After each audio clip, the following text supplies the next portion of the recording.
Ajwa સરોવરમાં D watering pump કાર્યરત કરવામાં આવ્યો। આજવા સરોવરમાં આજથી ડી વોટરિંગ પંપ કાર્યરત થયો છે। મેયર, ચેરમેન સહિત હોદ્દેદારોના હસ્તે પંપ કાર્યરત કરવામાં આવ્યા છે। મ્યુનિસિપલ કમિશનર સહિત અધિકારીઓ ઉપસ્થિત રહ્યા। આ સિસ્ટમ કાર્યરત થવાથી આજવાની સપાટી નિયંત્રિત કરી શકાશે। આજવાની સપાટી નિયંત્રિત થતા વિશ્વામિત્રીના સ્તર પણ જળવાશે। ₹7 કરોડના ખર્ચે ઇન્સ્ટોલ કરાયેલી આ સિસ્ટમ મહત્વપૂર્ણ સિદ્ધ થશે। 14 પંપ પૈકી આજે 6 પંપ કાર્યરત કરવામાં આવ્યા છે। આગામી એક સપ્તાહમાં બાકી તમામ પંપ કાર્યરત થઈ જશે। અત્યાર સુધી આજવા સરોવરના પાણી છોડવા ગાયકવાડી સમયની સિસ્ટમ પર નિર્ભર હતા, જેમાં 211ના કર પહેલા પાણી છોડવા કોઈ વ્યવસ્થા ન હતી। હવે નવા પંપ કાર્યરત થયા છે, ત્યારે આજવાની સપાટીને 208 પર સ્થિત રાખી શકાશે।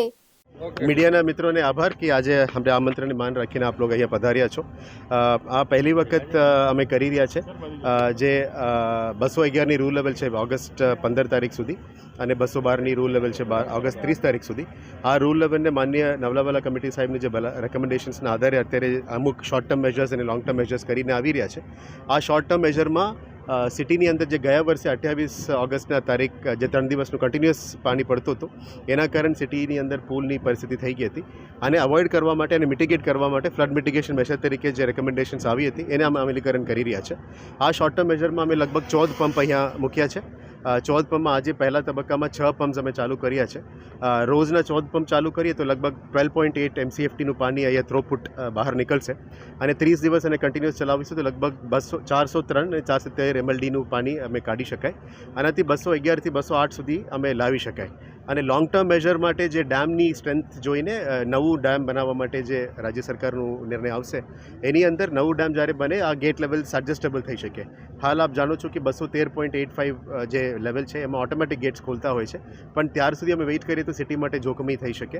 એને દૂર કરવા માટે અમે આ પહેલ હાથ ધરેલા છે। આવનારા દિવસોમાં જ્યારે વરસાદ વધારે પડે ત્યારે થોડું સમય માટે પંપ ઓછું બંધ કરીશું, જેથી કરીને આઈનું પાણી બહાર ના નીકળે અને સિટીની પડતા વરસાદની પાણી વિશ્વામિત્રીમાંથી બહાર નીકળી શકાય। અને ત્યારે વરસાદ ઓછું થાય અને ફરીથી પંપ અમે શરૂ કરવાનું નક્કી કર્યું છે, જેથી કરીને એક મોડલ પ્લાનિંગ સાથે સિટીમાં પૂલ ના આવે એના માટે ફ્લડ મિટિગેશન મેશર તરીકે આ કામગીરી હાથ ધરવામાં આવી છે।